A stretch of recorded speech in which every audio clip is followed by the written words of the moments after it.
Well, welcome to episode 52 of the Hunt Backcountry podcast, presented by Exo Mountain Gear. First things first, want to give a big shout out to an iTunes reviewer. Hiking with Bows, the screen name, which is awesome by the way. You are this week's giveaway winner. We want to send you some Exo Mountain Gear swag. Thank you so much for the review. Awesome to hear in that review that you killed your first elk with a bow this year, thanks to some information from this podcast. So, super cool to hear. Thank you for doing that. Listeners, if you want to get in on these giveaways, it's pretty simple. Just go ahead and leave us a review on iTunes or wherever you were listening to this, or email us with some questions, comments, feedback, topic, or guest suggestions. We would love to catch that feedback by email as well to podcast@exomountaingear.com. Okay, this week's episode is just myself, Steve, and Lenny hanging out. We're talking about Lenny's elk season, and the last day Cliche was also in full effect for Lenny. As you might have heard, I killed my bull with a little over an hour of daylight on the last day of my Colorado hunt. Lenny hunted super hard in Idaho this year, and it all came down to a last-ditch solo effort on the last day of Idaho's archery season when he got his bull. So we dive into that story, hear some of the lessons that he learned this year, some of the new tactics he tried that may be a little more unconventional, but he actually had great success with. It was fun to hear about. And also, of course, get into some gear ramblings at the end, including some great products and some super frustrating products. So, hope you guys enjoyed this episode. Once again, any feedback or questions to podcast@exomountaingear.com. And here's the show with myself, Steve, and Lenny. All right, well, welcome to the show, guys. On the line, Mark, as usual, here hosting with Steve and special guest, repeat guest, Lenny, co-founder of Exo Mountain Gear as well. So, just wanted to dive into things. Actually should have hit record 10 minutes ago because we got into telling stories that hopefully we can get into. Some of the stories weren't fit for airing, but let's try and keep to the good ones this time, Lenny. Deal. So I want to hear this. You were just talking about your mule deer buck last year, which we talked about in a previous episode, but what were you saying about that? This year, typically I've been like a mule deer guy. I mean, I love hunting mule deer. It's, with my bow, and, it's kind of all I thought about. And elk hunting was really secondary. Once the deer went hard horn, I couldn't find them anymore. And then it's like, okay, let's go chase elk. But, last year I got that really nice buck. And then we went to Alaska, so I skipped elk hunting altogether. So this year, man, I was all about elk hunting. Like, the only reason I went deer hunting is because Tyler wanted to go. Because Steve, he drew an early tag, so he wasn't hunting with me, and Tyler wanted to go. So after last year's buck, you essentially thought there's no point in hunting deer anymore. Because it was so good that you're just ready to retire. Well, it's funny because on scouting, I didn't even find a buck close to the caliber of the buck I got last year. It was a little bit, normally I find a few bucks that are, I could stretch it and say, hey, they're in the same category, but man, this year was definitely tougher finding them, and yeah, that buck was awesome. I'm not going to repeat that anytime soon, honestly. So this is skipping ahead, but just remembering, your buck last year was solo, your elk this year, which we'll get to, is solo. I think you just need to stop hunting with, Tyler and Jason and Steve and all those guys. We'll talk about that actually. Yeah, there is a problem there. Okay, all right, we'll get to that. So this year, focus on elk. So did you do a bunch of scouting and stuff beforehand? Or just kind of relying on spots that had been productive before? Yeah, I went and scouted for mule deer, like I said, and honestly, I didn't find any great bucks, which was probably part of my motivation. And we kind of just relied on other areas that we've been to, but we actually had a camera guy follow us this year because we want to do some more filming for Pure Elevation. And Steve and I, we are pretty... secretive, would you say, Steve? Yeah. Selective on who knows where we hunt. Yeah, you wanted to edit a photo that I'm looking at, and I'm like, yeah, there's a tree there. I don't think people are going to notice that. Yeah, with Google Earth these days, and it's funny, if we do any filming, it's not like we kill a bunch of big bulls, to be honest with you, but, for some reason, a lot of people, just because we film, all of a sudden they think that we must be in a great spot, and then it seems like it's almost a challenge for people to figure out where you go. So we try to let as few people know where we go as we could. So we picked a little bit different area with our camera guy, assuming it would be good, and it was. But I kind of get into some of the details. So first of all, we went up early with just Jason, Tyler, Steve, and myself to a spot where we normally went. Tyler and I, we've killed some bulls there, and it was really tough hunting. But it was early. It was Labor Day weekend, and it was like the snow. It had snowed early, and we were up pretty high. And so Tyler and I, we woke up to a couple inches of snow, and we saw this just giant herd of elk, like 50, 60 head of elk, like bunched up together, which was really strange for that early in the year. So we weren't sure if maybe they had some hunting pressure. We did see some wolf tracks, or was it the weather? But man, honestly, just nothing would respond. And we went up to some spots where normally there's a bunch of elk. We just couldn't find any. And Jason, he had a special tag for a buck, and he really just wanted to get an elk on the ground. So we ended up purely out of frustration. Jason killed a spike on the third day of that trip, and it probably had to be the most. So purely out of frustration, was he cursing at it as the arrow was released, or describe this purely out of frustration? It was. Honestly, it was like 3 days. Backpack hunting way back there in an area where we'd gotten into them, and we were just so frustrated. Literally, I threw my grunt tube a couple times. Just like, what is going on? You couldn't get anything to answer. It was just hard hunting.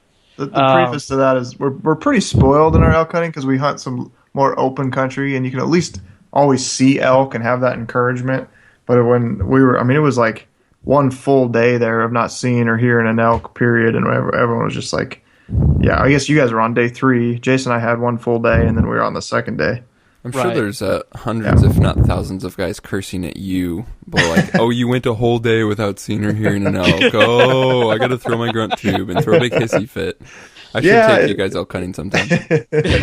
Where I used to hunt northern Idaho, and it was thick timber, and you can everglass, and it was very common up there, even though there's a lot of elk, not to hear or see one, or you cut fresh tracks or something. But the country we hunt now, it's just, I don't know. You definitely at least get to see them 2 or 3 miles away, and it's there's usually like 3,000 feet down and up in between you and them, so it's not like you're just going over there immediately. But it keeps your attitude, at least your spirits up high. Yeah. Yeah, and there was like an inch or 2 of snow on the ground, and we weren't cutting a fresh track. That was the really weird thing. We're cutting bear tracks and some wolf tracks, but there's just like not an elk track in there. So literally, through some encouragement, we were all, come on, Jason, shoot this thing. And and of course, I'm running camera, and I pushed some wrong button on the stupid thing. And it was awesome because he shoots this thing, and it comes out on the hillside, and I couldn't tell kind of what had happened. I just heard him shoot, and I didn't see any blood, and this thing's standing there in this kind of little opening, and then it just head over heels, like literally going down this hill right for this cliff.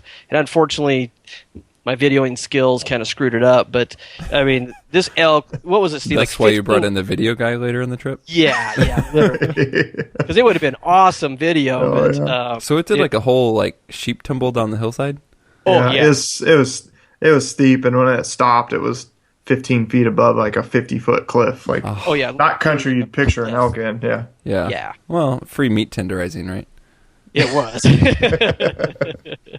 It was. And it was good for Jason. He hadn't killed a bull elk in a while with his bow, so I think all of us have been there before, where it's kind of like you just kind of got to get through that sometimes. And so it was good to see him get one on the ground, and we were ready to get out of there anyway, so it gave an excuse to pack it out and kind of be done for the week, because we were supposed to be in there longer. So so then after that, I met up with Tyler again. I chased some deer for like a day, and it wasn't very good. So we got out of there, and I wanted to go elk hunting bad anyway. So we went up and we started elk hunting by ourselves. I'm trying to think about how that worked. Yeah, we got up there a couple days by ourselves, and then our camera guy came up. But the short of it is I put in a lot of time. I probably hunted 10 to 12 days just elk hunting, plus 3 to 4 days mule deer hunting, and I didn't have an opportunity really until the very last day of the season, and that's when I ended up going back by myself. So was it just they weren't like responding to calls? You just flat out weren't getting into them? You're getting screwed by the wind? Like, what were the big hang-ups in 10 to 12 days of elk hunting that, you just didn't get an opportunity? Yeah, so probably the biggest thing is we went into a brand new area, so it probably took us 2-3 days really to get it figured out. So all of a sudden, we found, oh man, okay, there's the wallow, there's the water, there's where they're feeding, that's where they're moving. So that probably took us 2-3 days, which is, fair. But they weren't calling. And then the other thing is we literally every day it was like 20 to 30 mile an hour winds for the first 3-4 days. And I don't think they could hear us. We couldn't hear them. And then even when we would get on something, the wind was so inconsistent that we never had an opportunity. But you're there, so you try to make the best of it. Yeah. And it was just literally like we should have just went home. Yeah, we had that for 2 days straight in Colorado this year, where the winds were like that, and for 48 hours we didn't see or hear an elk, and it was like, even if they were talking, we can't hear them. Even if we were to try and call, it's freaking pointless unless they're 60 yards away. I mean, it is frustrating with the wind. Yeah. That's consistent. We had the conversation, like, I think we'd be better off to leave. Like, they're not talking. It's full moon all night long and warm during the day and windy. Yeah. And like there was literally, I don't know, love to get Corey Jacobson back on the podcast again. So I'm just like, what's your tactic here? Like, when the winds are that swirly, it really doesn't matter. There's just nothing you can do. Yeah. I think Lenny's idea was like, I guess you could just sit right on top of the ridge and hope something crosses and the wind just happens to be going the right direction at that time, because we were everywhere we went. You'd walk 50 yards and it'd be blowing in your back and then blowing in your neck and then to the side, and it was a pain in the ass. Yeah, I mean, we face that because not only the calling obviously sucks when it's 20 to 30 mile an hour consistent, but like you said, it's so variable that you're almost doing damage by being in there and covering ground. Yes. Yep. It's just, you're just blowing through the whole area. Yep. Yeah. Yeah, that's tough. Yeah. So it was literally, it's probably one of the first times, like after several days, I literally just like throw up my hand and say, I don't know what to do. I mean, there was really, normally we have a plan. Oh, well, let's go here, let's go there, let's sit, let's call, let's cover country, right? We usually got a plan. But it literally got to the point where even if I did hear an elk, it's almost like I almost wanted to freeze up because I was afraid I was going to screw it up. Because we screwed up so many in a row where it's like, all right, well, on this one, let's just do cow calls. On this one, let's be aggressive. On this one, let's not be aggressive, And a lot of bulls would answer us from a distance, once the winds kind of calm down. And then, we do the typical thing. We try to get in close. We try to cow call. We try to bugle. We try to, we kind of tried everything. It's just like they would just continually disappear. And it's almost like they were just toying with us. And as soon as we got to where that one was, another one would bugle a mile or a half mile away. So would he go up the hill again and go chase that one? We get to where he was. And then, another mile away, that one, we couldn't find him. And then another one would call. So we'd go over there. And it was literally... and we hunt with camp on our back, so we can do that. But, after so many days, it was just like, wow, man. I mean, it was frustrating. But, it's funny. To put it all in perspective, so I was up there. I had to do some work for my so I started hunting on Friday night. On Tuesday, I use a DeLorme inReach, and my wife texted me that evening, and my son he's 5, and he'd had a heart murmur, and they happened to have a checkup that day, and for whatever reason that day the doctors thought it was worse what he had heard and said, you need to go get an EKG tomorrow on your 5-year-old son.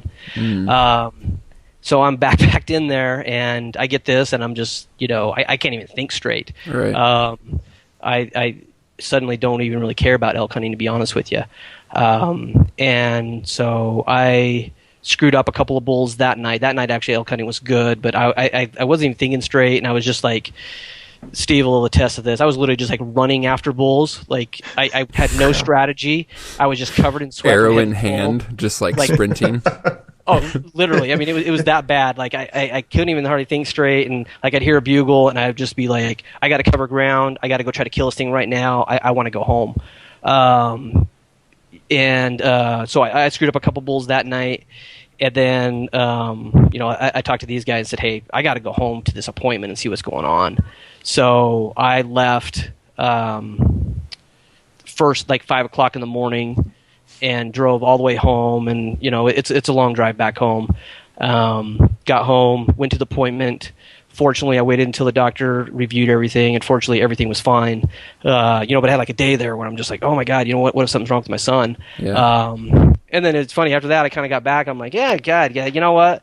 I don't kill an elk, or I don't kill a big one, which I kind of had all this pressure on myself to do something. Like, it kind of doesn't matter. It's really it's insignificant. Yeah, right. And it's really more for fun and the camaraderie and everything else. So it kind of put the season in perspective. So I love how you say it's for camaraderie when you're always killing crap when you're by yourself. But go ahead. Very true. So Steve, he had left, and now it's just Tyler and our camera guy John. And we were using DeLorme inReaches to contact each other. And for some reason, the DeLorme inReaches would not text DeLorme to DeLorme. So I get back in there, and I'm trying to figure out where they're at, and he's not responding. I'm like, what is going on? So I spent a whole day in a downpour snow trying to find him. And, of course, that day I actually got on a really great bull. After we had Elk Nut, Paul Medell on, he kind of talked about raking. And it was kind of quiet, and I was bugling and cow calling. Nothing was working. I was like, man, I'm going to try this raking. And so as soon as I started raking, man, this bull just hit me like 100 yards away. And I'm like, whoa. So you just like flat out cold call raked, essentially? Yep. Wow. Like no calling. I mean, no answer before that. I'd cow called, I'd bugle, I'd waited a while, cow called, bugled, waited a while, and I'd heard a bull kind of down off in this drainage. No answer. And then I was like, well, you know what? I'm going to try this raking thing. So I grab a stick and I just start raking. As soon as I start raking, he bugles, hits me, and I'm like, whoa, this is working. So I raked some more, kind of bugled some more, and pretty soon he got closer and closer. And honestly, I don't have like awesome hearing. I'll just say that right now. I mean, I can hear. I mean, like Steve, he's got like crazy good hearing, but I'm not going to hear a bugle 2 drainages away like he will. But this bull rips, and he's about maybe 80 yards away, and I could hear him raking this tree. And I kind of looked through the timber, and I could kind of see him over there. And of course, I'm by myself. And every time I rake, he rakes, but he's not really closing the gap anymore. So I drop my pack, and I'd kind of rake, bugle. He's over there raking and bugling, and I heard him just try to cut the distance. But just the way the timber was set up, I didn't have any cover, so I was trying to go real slow. And by the time I kind of cut the distance, he just kind of got bored and moved away from me. Mm-hmm. But so if you had to play that scenario again, what would you do different? I think I might have tried to work him a little bit harder and get him to come to me. Okay. Because I'm wondering, like, if you could kind of sort of see where he was and he's raking, like, it seems like a good opportunity to sneak in while he's busy raking. Right. Yeah. So so that's what I did. So I stopped raking, stopped bugling, and I tried to cut the distance by I just was stone quiet. Yeah. And so I would just try to go real slow. But the problem was, it was kind of like this real like lodge pole, kind of like no real cover. Mm-hmm. So every time he would stop, he could look directly at me. I didn't have like a big enough like something to cover me. So it's literally like I'd have to be watching him real close. Every time he'd stop, he'd kind of look kind of. So you'd have to move pretty cautious. You just couldn't go, oh, he's distracted. I can just kind of sneak in quick. Yep, exactly. Gotcha. And he was a nice, mature bull. Would have been the best bull I've killed. And unfortunately, he moved off. But that was pretty cool seeing that raking. Really, and he wanted to rake. He was showing off. He was beating the heck out of this tree. So that was. I'm a firm believer in it. And then so I'll move on to my next story. So I finally found those guys because we both got. It was raining, snowing. I literally crawled underneath a tree that day and started a fire, trying to stay out. But I was just soaked from head to toe. So we came out to the truck to try to get dried off, and I met those guys at the truck that night. We got all dried off. It rained all that day, about half the next day. Then we went back in once the rain kind of let up a little bit. And then I think it was that day. Now I'm losing track of the days. But so again, we're going to go have lunch. And John, Tyler, myself, and I said, I'm going to do a little raking sequence. So I rake on this tree, rake, and I just kind of let out a couple of kind of low bugles, just like not real aggressive, just kind of more, pretty low key. And then I'd say, hey, let's sit down here, downwind, 50 yards. And we're sitting there probably 30 minutes later, out in the full bright sun. All our stuff is strung everywhere. And all of a sudden our camera guy's like, bull, bull, bull, bull. And this bull is coming up this little finger ridge, on a string. And this is 30 minutes later, completely quiet. And he's coming up. He's kind of a smaller 5-point, coming straight up the hill. And, of course, fortunately, I got an arrow knocked. I reached down. I grabbed my bow, and I'm sitting there. I'm like, holy crap, this is just going to happen. And he's rolling camera. He walks right up there. He goes to like 30 yards opening, and I didn't have an opening. He goes up the next. He's about another 30 yards. Got another stick right in his vitals. And then he's literally going right to the tree. This is 30 minutes later. He's going directly to the tree where I had raked. And now he's within probably 5 yards of the tree that I raked. And he walks up there, and he goes behind a sapling. I draw, assuming he's going to go right to that tree. And then what he did instead is I think he caught our scent where we'd hiked down the trail. Mm-hmm. And right when he hit that tree, he turned and started following our tracks back to where we'd come from. And unfortunately, he just kind of kept going. And then I think he must have got a smell, like a strong scent of our tracks while we were in there. And then and he blew out. But that was amazing. That is. 30 minutes later, he comes exactly to the tree, and he came from hundreds of yards away.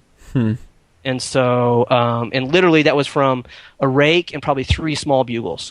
30 minutes later. It always makes me wonder, like, how many, how often do we call and like, I don't hear anything, and then just move on down the ridge. How many bulls have come in 30 minutes later, and we're already half a mile down the freaking ridge or something. It's but it's like, how do you hunt? How do you hunt that? Exactly. Yeah. How do you cover ground? Every time you make a noise, do you have to sit there for an hour?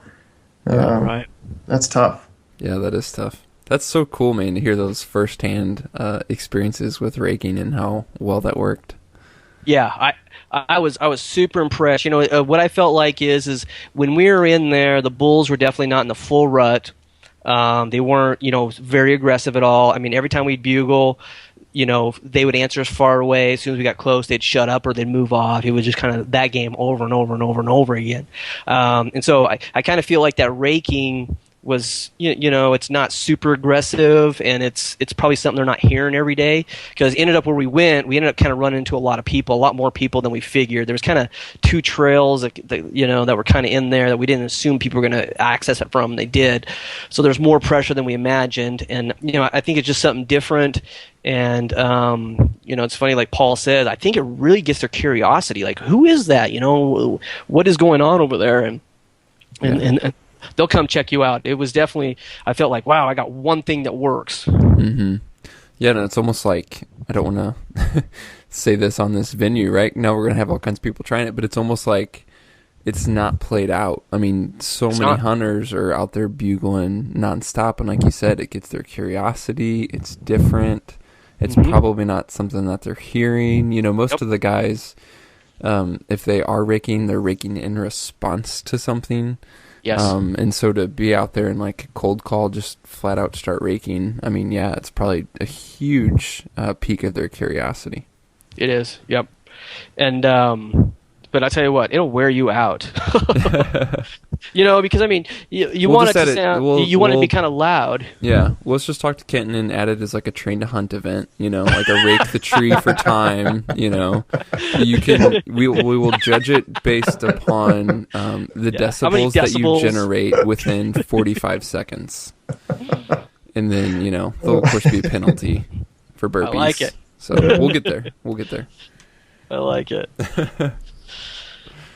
Yeah, so, we hunted hard every single day.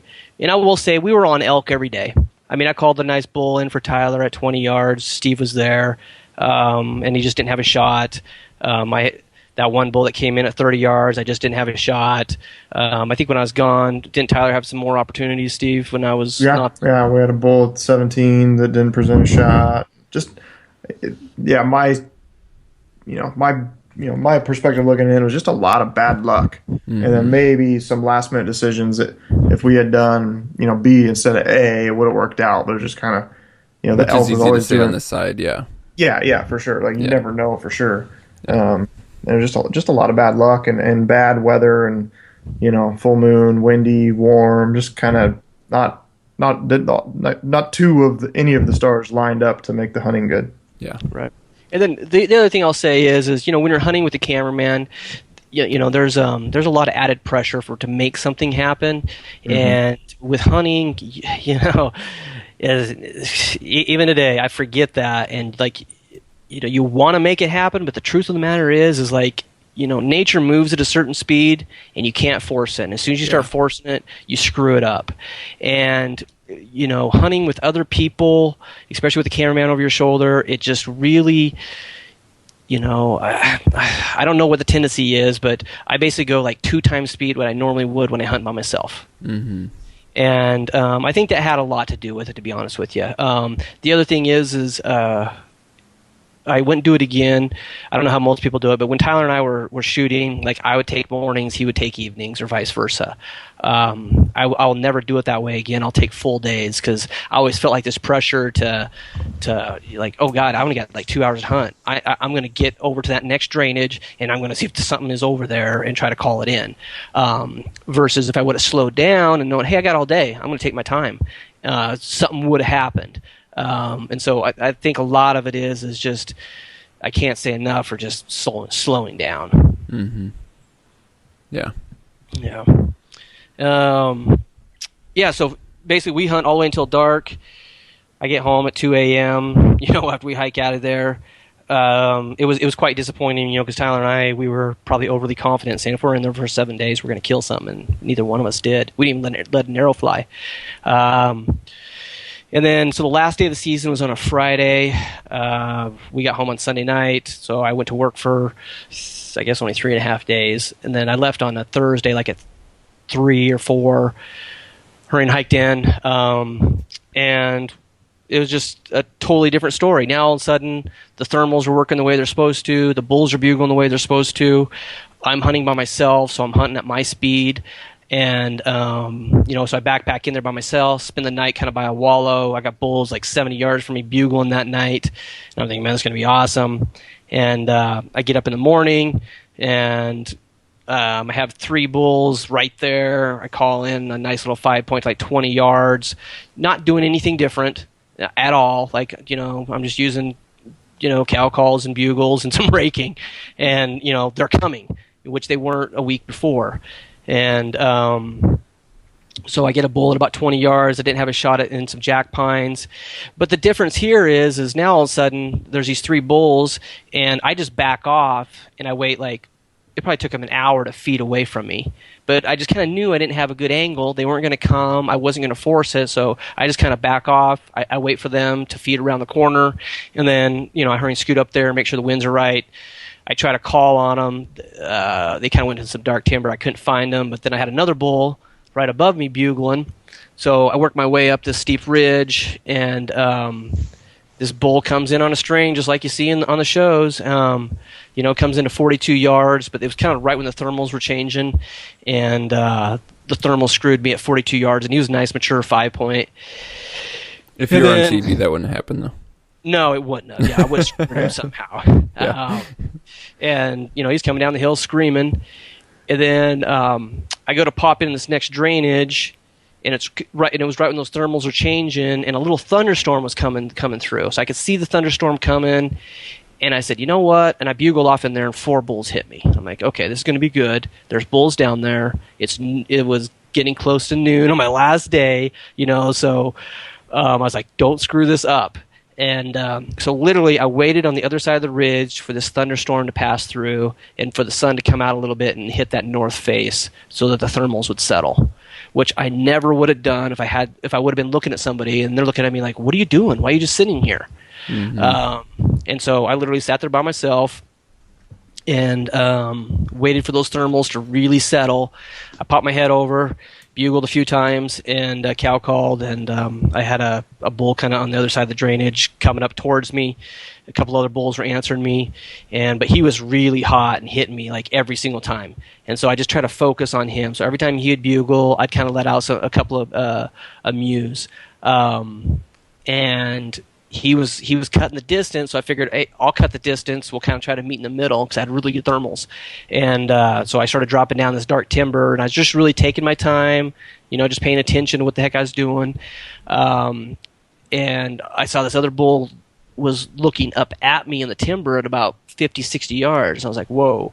And so I just kind of moved to the side a little bit, and then another bull was bedded right there, and he stood up. And so now I got two bulls there, and then I got a bull below him bugling. And so I keep cow calling and bugling a little bit, and this other bull's behind him, and these two bulls are just kind of sitting there like, what's going on? And I wear ASAT, and man, I tell you, I know a lot of guys don't believe that much in camo, but I swear it saved me a couple different times this season. I mean, that bull was 50 yards. I was in the timber, moving slow, and he looked right past me. It was pretty cool. And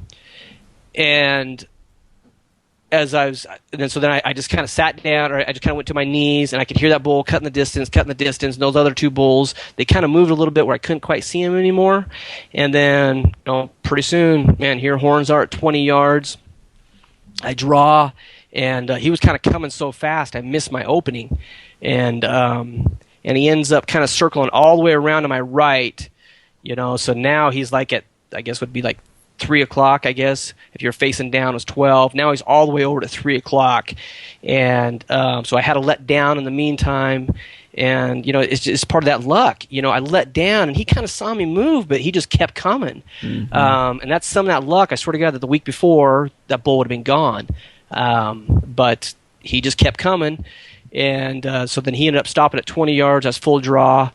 And it was definitely one of those shots where I kind of had two branches I had to get it between, and I was at a really awkward angle because I was pivoted so far around that I couldn't really anchor very well, kind of get my nose and the side of my face anchored on my string.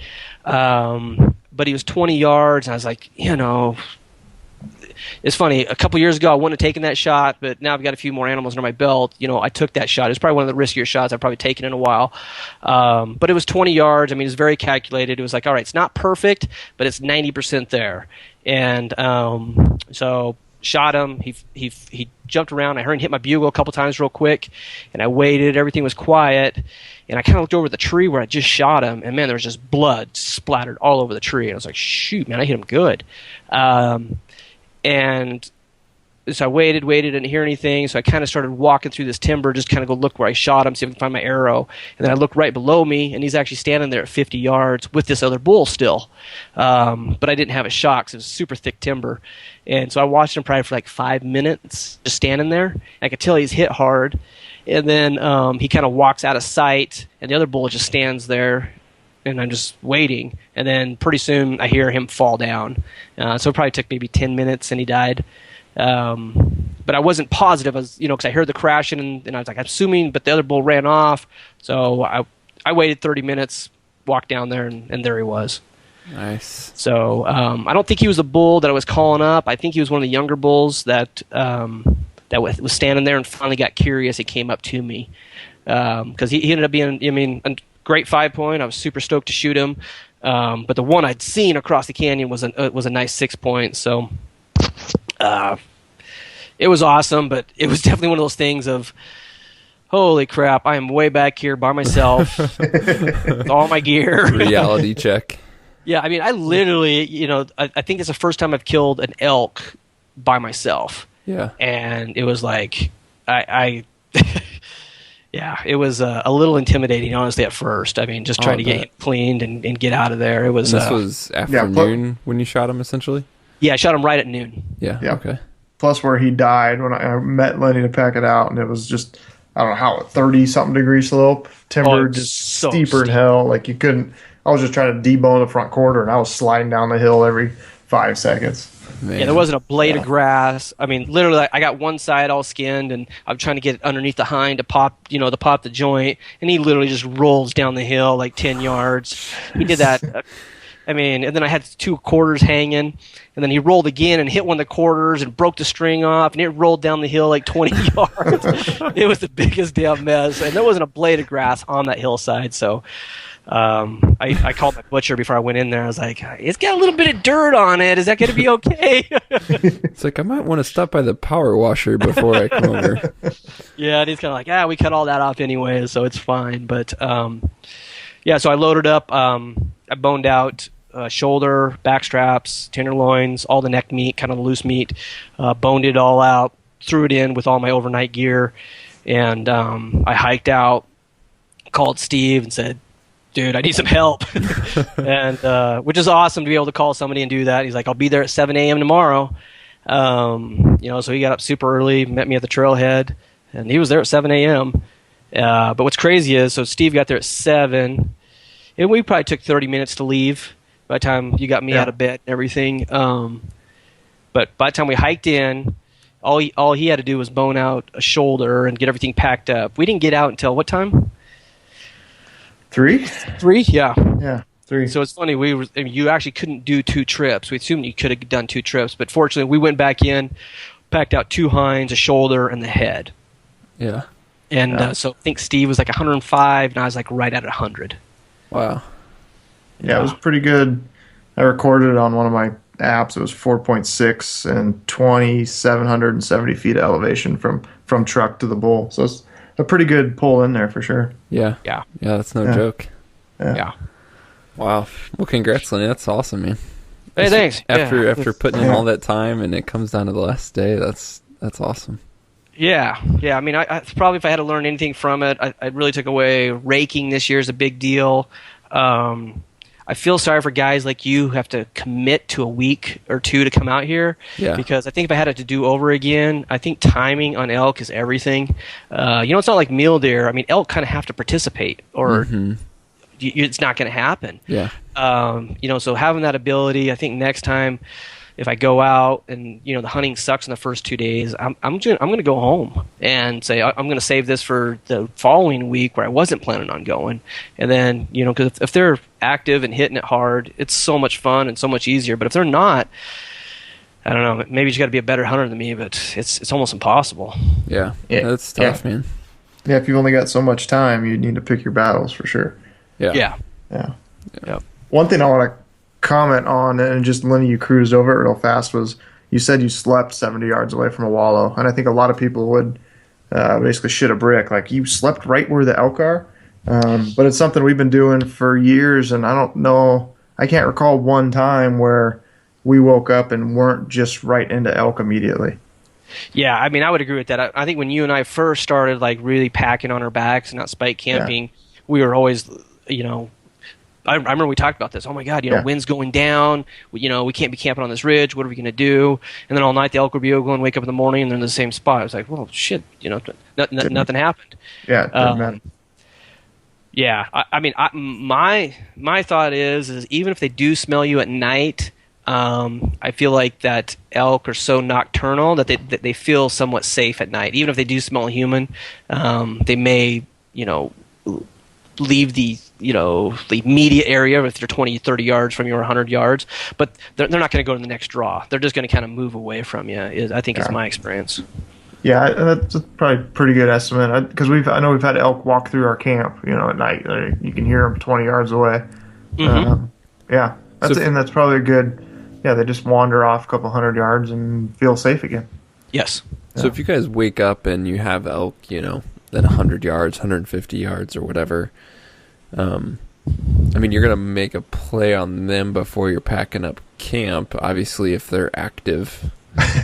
It's funny that I immediately recall one right where Lenny shot his bull. There's only one little flat spot on this ridge, and bulls are bugling like 100 yards away, and we're packing up camp as fast as we possibly can. I think it was probably dark enough that you couldn't shoot that well, though. Okay. Yeah. But you're not worried about like the noise and the hustle of packing up camp, screwing stuff up either if they're relatively close.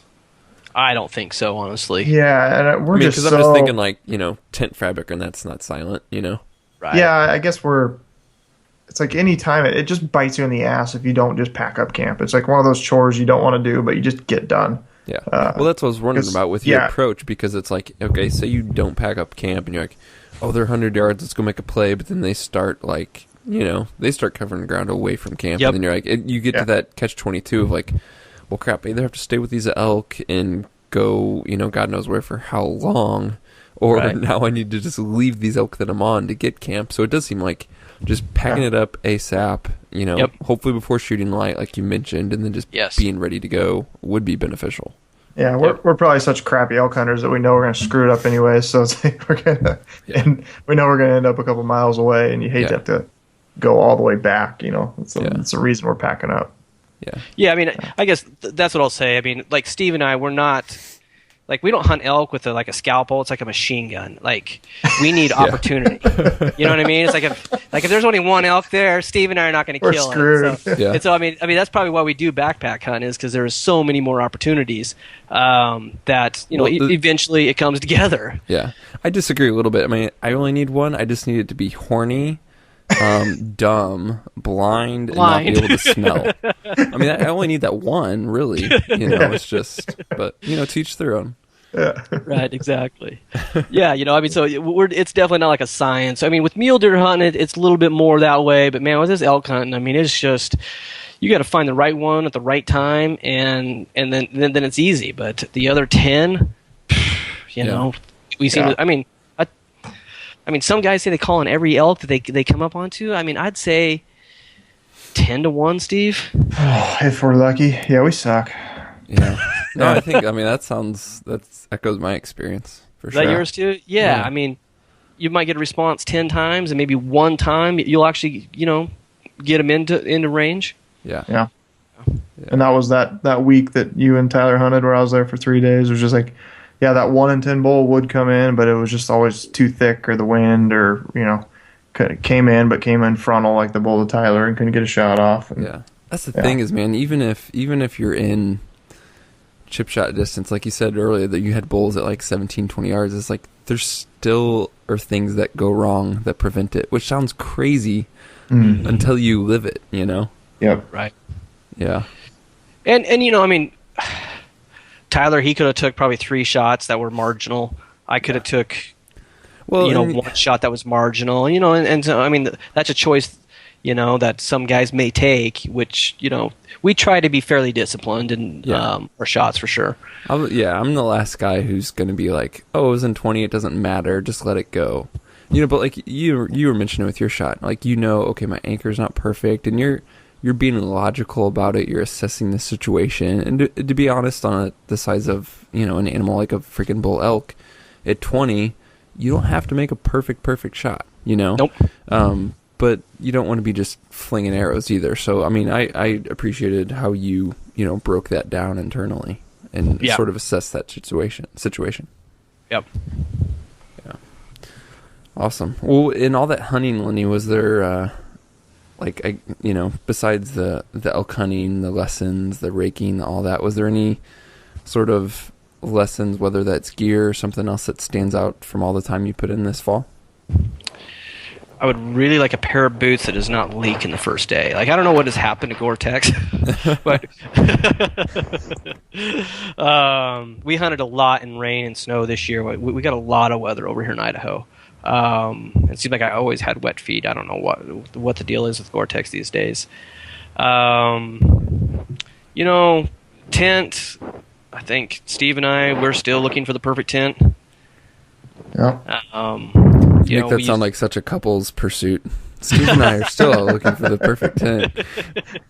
Well, it's funny because I always ask him, "What are you using?" All right, and he's like, "Well, what are you using?" So we're definitely always bouncing off each other. Well, I don't like that because of that. I don't like that one because of that, or something. Yeah. How about you, Steve? Anything? Gear wise, it's pretty. I mean, the tent's the big one that's left. Of course, you're packing around like a 3-inch pad now, aren't you? Oh yeah, so I did. I slept like crap all season. Just slept really bad. I sleep bad at home. I wake up, 10, 15 times a night. It's just what I do. But when I'm backpacking, it's twice as bad as that. It's like every 30 minutes I wake up and my shoulder's asleep and I got to roll over. And I've been using that Thermarest X-Lite forever, and I love it for a lot of reasons, R value and durability and stuff like that. But Just the whole sleeping issue. Yeah, just the whole actually getting sleep. But like I said, I sleep like crap at home. But this year was just excessively bad. And then I did, when I killed my spike, I went to REI and I was like, I'm going to buy the thickest, biggest pad I can find. And ended up with a Big Agnes Q-Core SLX. Mm-hmm. And just saying a lot coming from Steve, because he's... I know.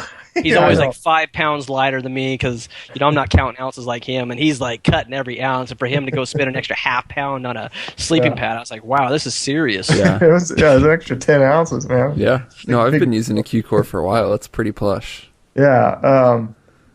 So I got it, and I got the extra large tall version. And I was like, I'm just going to be freaking comfortable. And I froze my ass off. Really? Did you get a non-insulated one?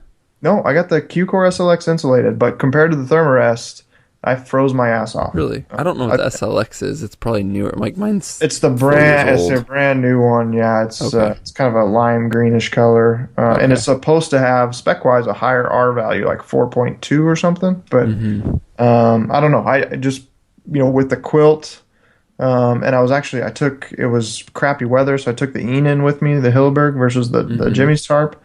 So that alone should have been more warm, and I froze, like just in my puffy jacket and everything, just freezing. And it was, 28 that night. I mean, it was cold, but it wasn't. Yeah, that's not brutal. But it had been the trip previous where I was toasty warm. So, so I had some sleeping pad frustrations, and then the last trip when I went up with Lenny and Tyler, I went back to my Thermarest and just popped like 4 freaking Advil PMs, and those kind of helped me sleep a little bit, halfway decent. So. Yeah, that was definitely one. I'm going to play around, see what other options are out there next year. As far as I love the Thermarest basically in all the categories, except I just wasn't sleeping as good. I did sleep. I slept like crap, but when I was sleeping good. If that makes any sense. And when you weren't sleeping, you were warm, which is another win. Yeah. I'll play around with that next year, try some different models and stuff like that. Yeah. Yeah, it's funny how like there's always something like as many years as you do this, and in so many ways we get gear dialed, right? And so like these obsessive gear discussions are enjoyable, but in some ways it's like it almost gets boring because some aspects, it's just things are dialed, but it's always like there's one thing still that's frustrating. At least just one thing that's super frustrating. We kind of hit the audience up over the past week to find out what those things were. And it was interesting to hear. I mean, sleeping pad was one of them for a few guys, and like you, Lenny, with the boots, like something that would actually be dry. Rain gear is another huge one, and then of course the proverbial bino harness. Like it seems like more than anything else, guys complain about bino systems. Yeah, I don't know what the perfect bino harness is, man. There's every model under the sun out there, and there's a few. It sounds like a few guys are happy with what they're running, but that one pops up. That's the number one request we get is like, hey, you guys working on a bino harness anytime soon? And Lenny and I are just kind of like, man, we don't really have at the moment. Don't have some brilliant idea. I don't know. Yeah, it's tough, because our whole philosophy that we try to live by and everything that we design is, we want to keep it simple, but obviously very useful, and we just. I hate to say it, we haven't come up with a great idea. Yeah. And you could overbuild those things and have pockets and everything else going every which way, but that's exactly opposite of what we want. So it's those were some of the specific comments too. Is like guys would say bino harness, and then you have other guys chip in and say, yeah, bino harness with this rangefinder attachment and with waterproof pocket for my calls, and so it turns into I used one 4 or 5 years ago, and it was just on a scouting trip, maybe it was just a bad time, but it was hot. It was a scouting trip. It's probably late July, early August, and I sweated so bad on my chest that I was just like, I got done with that trip, and I was like, I will never use one of these kind of chest pack things again. It was so freaking miserable. Yeah. Just from just extra crap hanging off of me, and I'm hot and sweaty, and which it's never an issue. It's just your binos on a kind of. We just use that. It's called the Rick Young ultralight harness. It's this little shock cord, and it for all intents and purposes, it does its job. It holds your binos. You don't really feel it. It's super lightweight and works. Yeah. The only thing it doesn't do is hold your wind checker and your rangefinder and your chapstick and whatever the hell you want to put in there. That's what pants pockets are for, right? Yeah, I guess Or how I waist look belt at it. pockets, or yeah. No, I hear you. Yeah. I got to ask you, Mark. So Steve and I, we argue about this all the time. So in my sleeping bag, I sleep like in my long johns and my Lano, and that's it. Uh-huh. Or if I don't have long johns, I'll just sleep in my underwear, and I'm fine. You know, everybody else is like, oh, you got to sleep in your puffy and all your other stuff. Yeah. What do you do? I won't, what I'll do most often is not like strip down for the sake of stripping down. So typically I do wear my pants. And then usually I will try and swap, like, you know, because most of the times I'm running like the 2 layers of First Light, right? And so I'll essentially try and sleep in whatever feels more clean or more dry of those 2. I see. And then, you know, only use the puffy or something if I need to. And you'll actually wear it, not drape it over you. Yeah, I would wear it if I felt like I needed it for warmth, which, you know, anymore is pretty few and far between because my bag's pretty dang toasty. And then, yeah, I mean, I used to always essentially use my puffy as a pillow more than anything. But now I've started packing in one of those Sea to Summit little inflatables.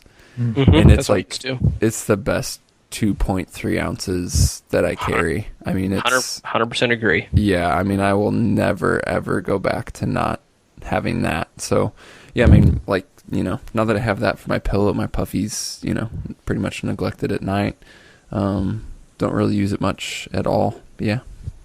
Yep. So- You got too warm of a bag then, Mark. Yeah, you know, I probably could lighten it down, but yeah, we'll see. There's always those days where you need it. Yeah. Right. Yeah. I just don't want to worry about it. Yeah. Yeah, I mean, that is something to be said, because you are essentially not, you know, you have gear that you're not utilizing. Yeah. You know, it's only to sleep. I'm wearing my puffy outside of that, but you could make the case, well, yeah, you could go a lighter bag when you're not sleeping in all your layers. I mean, that's a legit point.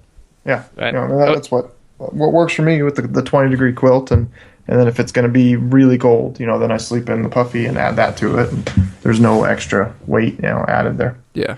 I was actually using a prototype bag this year from Nemo that will be launching next year. Mm-hmm. And it's not a quilt, but it has some of those philosophies to it. So there's no bottom insulation. Mm-hmm. And instead, the bottom is actually 2 layers of fabric. And so you slide the pad into those 2 layers. Oh, nice. And so it keeps the pad, you know, always underneath you. You can't roll off of it and things like that. But then you're also not carrying that wasted bit of insulation that a standard sleeping bag would that you're just compressing on. Nice. And then that but outer layer is actually almost like a bathtub style. So on this sleeping bag itself, it's almost like having a bathtub style. So it's kind of meant to be run with floorless shelters in that and not need a ground cloth or anything, because that outer layer will protect the sleeping pad, keep the sleeping pad in place, and then, you know, eliminate that, you know, essentially wasted insulation that doesn't need to be there anyway. And what degree are they going to come out with, you know? So I think it's not all determined, or at least hasn't been told to me. I've actually been working with them for quite a while on some of those ideas. But it's pretty rad. I think the one that they sent me, the issue that they've run into is you guys probably know, like with sleeping bags, there is standardized testing, like the EN ratings, where you can do independent standardized testing. They can't do that on this design because of that standardized testing is Doesn't built work specifically. without the bottom. Yeah, like since it doesn't have a bottom, you can't standardized test it. Gotcha. And so what they're doing is looking at, you know, because they do a crap ton of designs, so they know, like, at this fill power with this amount of fill, it should be like in this range, right? Right. And so I think they're shooting for it to be a 20-ish bag. But that could be my next bag. yeah, dude, I was really happy with it. I'm a tosser and turner, and so I love not rolling off the pad or sliding away. And then I was the guy that was always packing in some sort of ground cloth, and however light that might be, I wanted some protection for my pad. And I just flat out didn't worry about it. Just slide it into this bag, and it's protected, and it's always there. And I was really happy with it. So Interesting. yeah, it should be cool to see it hit the market. What's the weight specs? Again, we talked numbers, but I would like to reserve and see what they hit at production versus. It'll be competitive, I'm sure. Yeah, it'll be competitive. But yeah, mine being a prototype, and it was fairly late stage. But I don't want to speak for what production might be. Gotcha. Yeah, that is awesome though. Just to see, I mean, like that's why Steve and I originally designed the pack was out of some sort of frustration. So it's cool to see a company like that. I'm sure those are frustrations that all three of us have had on a sleeping bag, and it's awesome to see them addressing it. Yeah, and it was kind of, I mean, they haven't hit the hunting market specifically with any designs, and so they kind of called me up, and they've called a few other guys up, but they really wanted to hear like what's been your experience, what's been exactly that, what's been your frustrations, because they're essentially coming out with that bag and pad, and then a few different shelter options as well, to hopefully address some of those needs. So yeah, it's cool that. I mean, their first step in doing anything was just let's talk to the guys who are out there just doing it and see what their feedback is, and then match that with they've been building bomber gear for quite a while for the general outdoor crowd, for military and all kinds of stuff. So it should be pretty cool. Huh. Yeah, and that's one thing that Steve and I have talked about a lot is, man, we'd love to hear from our customers or even non-customers who are frustrated about our pack, somebody else's pack, because we think that's definitely where the next, a lot of the next good ideas are going to come from, is from other people using our gear in a way that we haven't thought about it, or or have an idea that we hadn't come up with. So we definitely encourage people to shoot us a message or call us if you got an idea, a complaint, whatever it is. We'd love to hear it. I mean, that's what we think about every day. Yeah, that's a good point, Lenny. So in terms of sending in feedback, listeners, what's the best way? Just to email info@Exo Mountain Gear, guys? Would that be the best way to submit feedback on ideas or frustrations, any of the above? Absolutely. Info@Exo Mountain Gear just goes straight to my inbox. So I'll read it and get back to you. And we appreciate it. We love, we love constructive criticism as well. It's just I can't make the product and the pack better without, getting like Lenny kind of mentioned is.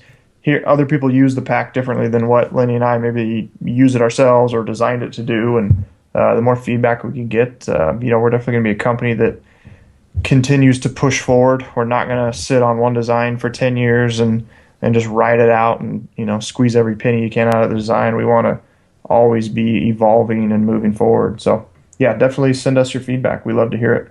Awesome. Yeah. It's not like it's going to go into a black hole.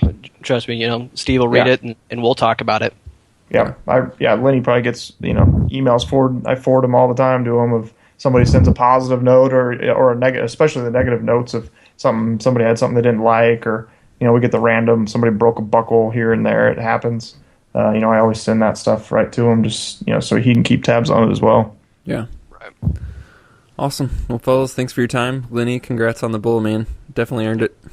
Thank you, man. It was awesome. Yeah. You still haven't bought me my beer yet for that. What the crap? What? Hey, I offered. He packs out a bull and you can't even buy him a beer. I know. What a shame. He's all trying to be mountain man on me, like, I got to go cut some wood after I go ahead and unpack your bull out now. I was so sore that next day, that's for sure. I don't know if we've ever tallied it up. I don't know who owes who at this point. That's a good point. That's a good point. You and I have killed quite a few animals together, or some form or fashion, so we're probably about even. Yeah, that's true. Yeah, let's just call it that, right? It's just easier. All right. We don't want to start a fight between you two and bring the company down. Let's put it that way. All right, guys. Well, thanks for the time. Thank you so much, as usual, for listening. We have some great episodes coming, so be sure that you hit that subscribe button. And again, any questions or comments, feedback to podcast@exomountaingear.com. And if you're enjoying the show, the iTunes reviews help a ton, so thank you guys for doing that. We will catch you next week with an all-new interview with Andrew Skirka. Oh man, it's a really good one, so be sure and tune back in.